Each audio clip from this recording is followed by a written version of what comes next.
Class 10th के सभी विद्यार्थी ध्यान देकर सुने। इस वीडियो में विषय हिंदी का सेट पेपर ए देखेंगे। इसी श्रृंखला के बीच आप सभी की त्रैमासिक परीक्षा की पूर्ण तैयारी करवाई जा रही है ताकि आप सभी अच्छे से अच्छे अंक प्राप्त कर सकें। तो चलिए वीडियो को स्टार्ट करते हैं। पहला प्रश्न देखते हैं, सही विकल्प चुनकर लिखिए। इसका पहला क्वेश्चन है कि उद्धव ने गोपियों को क्या संदेश दिया। जो उद्धव था उसने गोपियों को किसका संदेश दिया था, तो उसने दिया था योग साधना का। दूसरा प्रश्न है, छायावाद के प्रतिनिधि कवि है कौन, जयशंकर प्रसाद। तीसरा प्रश्न है, संचारी भाव की संख्या है कितनी, 33। चौथा प्रश्न है, यदि गद्य कवियों की कसौटी है, यह कथन है किसका है, आचार्य। इसके बाद में है पांचवा प्रश्न, नेताजी का चश्मा पाठ की विधा है किसकी कहानी, ठीक है। छठा प्रश्न है, मनु भंडारी के किस व्यवहार से तंग आकर प्रिंसिपल ने उनके पिता को बुलाया, तो आंदोलनकारी, ठीक है। तो आप अच्छे से इन प्रश्नों का स्क्रीनशॉट लें और अच्छे से आप इन प्रश्नों को कंप्लीट करें। चलिए अगला प्रश्न है क्वेश्चन नंबर 2, रिक्त स्थानों में सही शब्द चुनकर लिखिए। इसका पहला प्रश्न, कवि के सरल स्वभाव के कारण डेडेडेस ने धोखा दिया मित्रों। इसके बाद में दूसरा है, भोलानाथ और उसके साथी डेडेडेस बिल के पानी उलीचने लगे किसके, चूहों। तीसरा है, मनु भंडारी का जन्म मध्य प्रदेश के डेडेडेस गांव में हुआ, कौन से, भानपुर में, ठीक है, भानपुरा में। छंद डेडेडेस प्रकार के होते हैं 2। इसके बाद में सूर की भक्ति डेडेडेस भाव की है, साक्ष्य भाव की। छठा प्रश्न है, बाल गोविंद भक्त डेडेडेस के ही गीतों को गाते और उन्हीं के आदर्शों पर चलते थे, कबीर, ठीक है। तो ये आपके रिक्त स्थान कंप्लीट हो चुके हैं। इसके बाद में अगला प्रश्न, सही जोड़ी मिलाइए।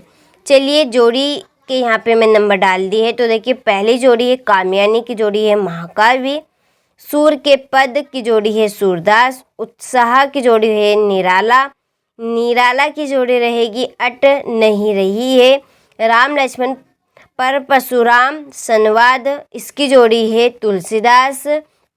और इसके बाद में है आत्मकथ्य की जोड़ी रहेगी जयशंकर प्रसाद, ठीक है। चलिए यहाँ से आप जोड़ी का स्क्रीनशॉट लो और अच्छे से कंप्लीट करें। अगला प्रश्न है हमारा क्वेश्चन नंबर 4, ठीक है। सत्य असत्य का चयन कीजिए। तो देखिए यहाँ पर मैंने सत्य असत्य के टिक मार्क लगा दी है, आप अच्छे से स्क्रीनशॉट लो और अच्छे से आप कंप्लीट करें। अगला प्रश्न है क्वेश्चन नंबर 5, एक वाक्य में उत्तर, ठीक है। इसका पहला प्रश्न है कि सूरदास भक्ति काल के किस शाखा के कवि है, कृष्ण भक्ति शाखा के। रामचरितमानस का प्रमुख छंद कौन सा है, चौपाई। आधुनिक हिंदी गद्य का विकास किस युग से प्रारंभ हुआ, भारतेंदु युग से। और चौथा प्रश्न है, आत्मकथ्य कविता में कवि ने मधुप का प्रयोग किसके लिए किया है, स्वयं के लिए, ठीक है। पांचवा प्रश्न है, सशस्त्र बाहु कौन था। तो इस प्रश्न का आप आंसर कंप्लीट कर लीजिएगा। चलिए तो स्क्रीनशॉट ले लीजिए और अच्छे से आप इन प्रश्नों को कंप्लीट कीजिएगा। अगला हमारा प्रश्न है, रीति काल का समय कब से कब तक माना गया है। तुलसीदास जी की 2 काव्यगत विशेषताएं लिखिए। आठवां प्रश्न, उद्धव के व्यवहार की तुलना किन किन से की गई है। 9वां प्रश्न, कवि आत्मकथा लिखने से क्यों बचना चाहता है, ठीक है। 10वां प्रश्न है, महाकाव्य और खंड काव्य में कोई 2 अंतर लिखिए। अतिशयोक्ति अलंकार की परिभाषा उदाहरण सहित लिखिए। इसके बाद में अगला क्वेश्चन, नाटक किसे कहते हैं। स्वयं प्रकाश की 2 रचनाओं के नाम लिखिए। नेताजी सुभाष चंद्र बोस की मूर्ति को देखकर लेखक के मन में कौन सी कमी खटकी। 15वां प्रश्न है, बाल गोविंद भक्त की चरित्र विशेषताएं बताइए, ठीक है। यहाँ से स्क्रीनशॉट लें और अच्छे से प्रश्न को कंप्लीट करें। इसके बाद में हमारा 18वां प्रश्न, दीपावली पर बेटे तथा माँ पर संवाद लिखिए और निम्नलिखित पद्यांश को संदर्भ प्रसंग भावार्थ लिखिए, ठीक है। इसी तरह से हमारा क्वेश्चन नंबर 20 है, इसमें भी संदर्भ प्रसंग और इसकी व्याख्या करनी है। ठीक है, चलिए आप अच्छे से स्क्रीनशॉट लें और अच्छे से आप कंप्लीट करें। इसके बाद में है क्वेश्चन नंबर 21। इसमें है अपठित गद्यांश।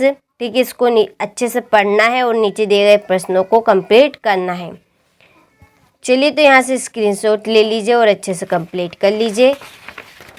इसके बाद में हमारा अगला प्रश्न, लाउड स्पीकर बंद करने का निवेदन करते हुए जिले के जिलाधीश महोदय को आवेदन पत्र लिखिए।